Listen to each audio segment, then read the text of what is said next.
Good morning to all. Children,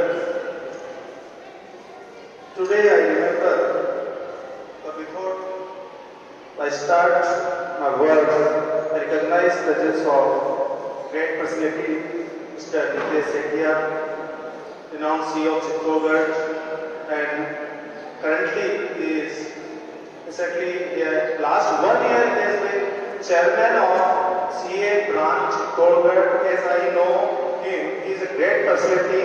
He is one of the members of JCI India, and he had been PhD past national treasurer of JCI India. He has interest in even training programs also. He is a trainer, zone trainer of JCI India. So Nitesh ji, I extend my warm welcome to Mr. Nitesh Sethia, today's guest, and I extend my gratitude towards these honorable judges at both sides. I can see presence of many teachers. Since beginning, they are attending program, they are listening carefully, and these children also. A little step in a real world, because most of us in today's era, we are living in virtual world. So this come out from this virtual world, and you have to get step inside the real world. I can see presence of two great personalities on the stage also. One is Dhirubhai Ambani, and another personality is, you know very well, the man of values, Ratan Tata. So in presence of these great personalities, this program was conducted. I would like to congratulate class 11 and not only class, the guiding force. The mentors, last 2-3 days I was observing when I was coming out from the office, practice was going on throughout the time. So I would like to congratulate Mr. Parth Badoria, ma'am, Priya ma'am, Kamna ma'am, commerce faculty, one of the commerce faculty is judge also. So when I was sitting here, I was remembering one name. The business, it was started in rupees 80 only, and this business was started in 1959, and you like it, and I also like it. That is Lijjat Papad. 80 rupees se started, and it was just an idea. 80 रुपए से लिज्जत पापड़ start हुआ. उसके बाद एक ice cream बहुत अच्छी लगती है मुझे, and the name of the ice cream is Vadilal, and this Vadilal started in 1926, and it was very initial investment was very small, and children, now you know in the field of ice cream and dairy what is Vadilal, okay, and the full name of Vadilal, so I don't know, it was Vadilal Gandhi, okay, the name of the person is Vadilal Gandhi. Then I remember Parle, और पार्ले को पार्ले जी कहा जाता है, जैसे मुझे कह रहे हो ना परेश जी, ऐसे पार्ले को कहा जाता है पार्ले जी. तो जो पार्ले जी है वो मोहनलाल दयाल ने स्टार्ट किया था 1929 में, और इसमें जो इन्वेस्टमेंट था वो कुछ रुपीस 100-200 रुपए के आसपास मोहल्ले में शुरू किया. ये क्या था? It was just an idea. फिर मुझे याद आया, देन आई रिमेंबर एक बहुत बढ़िया नाम है जो बीकानेर के अंदर स्मॉल नमकीन शॉप इन बीकानेर का पर्सन वाज हैविंग, घर पे ही नमकीन की दुकान शुरू की, और आज आप मार्केट से नाम से लेकर आते हो ना लेकर के इसको, अरे हल्दीराम, तो हल्दीराम की मिठाई खाते हो, हल्दीराम की नमकीन खाते हो, पूरे देश में खाई जाती है, विदेश में खाई जाती है. वो हल्दीराम क्या था? घर पे दुकान लगाने वाला था.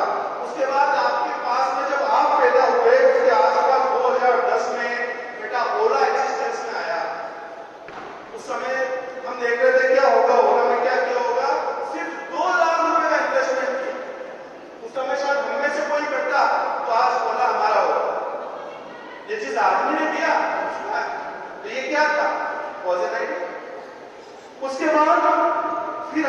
पेटीएम 2010 में, उसमें 2 लाख रुपए लगाए किसने? विजय शेखर शर्मा ने 2 लाख रुपए इन्वेस्ट किए।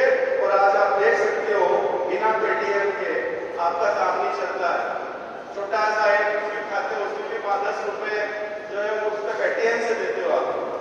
वहां आया, फिर आया फ्लिपकार्ट भी आया, उससे पहले 2007 में। आज फ्लिपकार्ट की कंपनी कहाँ है सोचो। और उसका जो इन्वेस्टमेंट था वो 10 लाख रुपए था, इनिशियल इन्वेस्टमेंट। तो हम लोग भी कर सकते थे। उसके बाद विप्रो आया 1945 में, उससे बहुत पहले विप्रो। और आप विप्रो जानते हैं, अजीज प्रेमजी को कौन नहीं जानता है दुनिया में, जो विप्रो के फाउंडर पर्सन है, उस आदमी का आइडिया देखो। तो ऐसे कई सारे। और फिर एक आदमी को मैं भूलना नहीं चाहता, वो तो मेरे धर्मगुरु ही मानो आप, नारायण मूर्ति। कौन भूलेगा? मैं नारायण मूर्ति को नहीं भूलना चाहता। और मैं उससे ज्यादा इज्जत करता हूँ सुधा मूर्ति जी। एक बार सुन के देख लो आप, दिल से आपकी तालियां निकल जाए, देखना आप सुधा मूर्ति जी के बारे में। वो एक ऐसी सशक्त महिला है जिसने पिछले 25 साल में साड़ी नहीं खरीदी। अब आप कहोगे इतनी बड़ी महिला वो साड़ी नहीं खरीदी, वो कम से कम में काम चलाना चाहती है। आपको पता है सुधा मूर्ति जी की जो ग्रैंडसन है वो बाहर रहती है आउट ऑफ इंडिया। और एक दिन सुधा जी को फोन किया कि दादी मुझे फ्रूट्स अच्छे नहीं लगते, मैं कोई फ्रूट नहीं खाऊंगी। तो दादी ने कहा बेटा कोई फ्रूट खाओ मत खाओ, पर बनाना जरूर खाना है। तो बच्ची ने पूछा कि बनाना क्यों खाना जरूरी है? तो जो सुधा मूर्ति जी ने कहा वो सोचो। उन्होंने कहा ये फ्रूट भगवान श्री विष्णु को दिया हुआ होगा। क्यों? क्योंकि एक ही फ्रूट है जिसके बिना पूजा नहीं हो सकती, एक ही फ्रूट है जिसमें बीज नहीं होता है ना। और ये किसी व्यास जी ने, वेद व्यास जी ने भगवान विष्णु से प्रार्थना करके इस फल का निर्माण करवाया। आप सोचो इस संस्कृति को वो लोग जीती। और वो कहती है मैं टीचर हूं, मैं किसी बिजनेसमैन की वाइफ नहीं। और आज भी उसके अंदर पिक्चर जिंदा है। सुधा मूर्ति जी के बारे में देखो आप, मोटिवेशनल स्पीकर है। तो ये जो आइडियाज है ना, एक idea can change your life, एक आइडिया जो बदल दे, ये वो आइडियाज होते हैं। बस किसी को कहीं से शुरुआत करनी।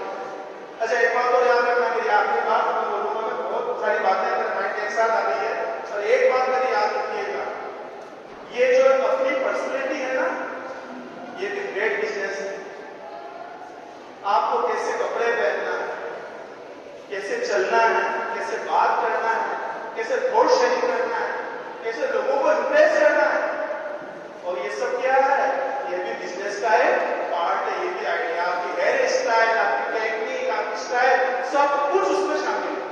तो ये आप देखो वो कुछ आपको शाप बहुत अच्छे लग रहे थे, यार कितना इंटरेस्टिंग, इतनी अच्छी बात कर रहा है, इसका टेक्निकल स्टाइल देखो।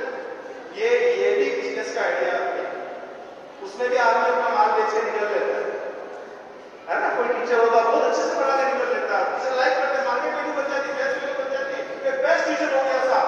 मैथमेटिक्स में और वो देखो वो वहां से चलकर तो साइंस में, फिजिक्स में उनका देखो, उनकी बुक चलती है, कौन गुप्ता जी, कौन अग्रवाल जी, पता नहीं कौन कौन सी बुक्स आ जाती है। ये लोग क्या, इन लोगों ने अपनी बेस्ट वैल्यू बनाई। लेकिन इसके सब के पीछे एक इंपॉर्टेंट बात है, वो अकाउंट। जिसने पापड़ बनाए उसने क्वालिटी की छोड़ी। और आपको पता है बड़ी बड़ी कंपनियां डूब जाती है अगर आपकी स्ट्रेटेजी फेल हो। उसका बेस्ट एग्जांपल दूंगा मैं, नोकिया ने क्या किया पता है? रिटेलर्स का मार्जिन कम कर दिया। 20 रुपए एक फोन पे मिले। आप अगर मोबाइल सेल करना, दुकानदार को अगर 20 रुपए कमाई दोगे वो फोन क्यों बेचेगा? उस चक्कर में फिर 2 करोड़ अर्जुन ने एंटर कर लिया। जब नोकिया फेल करना था तो मार्केट में कौन आए? करण अर्जुन। अगर करण अर्जुन कौन है पता आपको? 2 लोग हैं, एक तो विवा और एक और था साहब ओप्पो। ये विवा और ओप्पो, ये दोनों करण अर्जुन, जिन्होंने मार्केट को क्या दिया? सबको प्रॉफिट दिया, कम पैसे में ज्यादा फीचर। बिजनेसमैन को 500 रुपए मोबाइल पे सबको पहुंचाया। इस चक्कर में नोकिया की रुपया डूब गई। सैमसंग का मार्केट तक तोड़ने की ताकत रखी उन्होंने। तो ये स्ट्रेटेजी, इसलिए जो प्लान होता है, देखो मैं साइंस का हूं, ठीक है ना, मैं साइंस वाला हूं, मैं तो ये जो आइडियाज आए ना इससे बोल पा रहा हूं। मुझे अच्छा लगा, तो माइंड में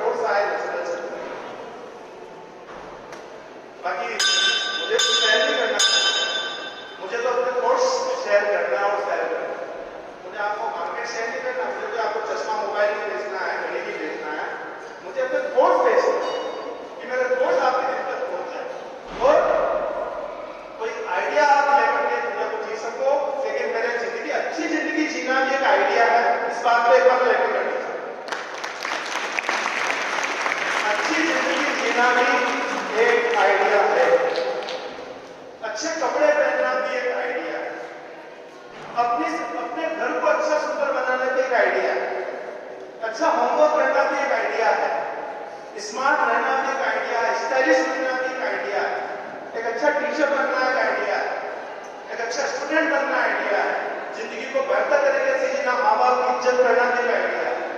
इसलिए एक idea, one idea can change your life, children. And today I am going to announce today's result. Who is winner? So, do you want to know? Yes, everyone is waiting, eagerly waiting for result.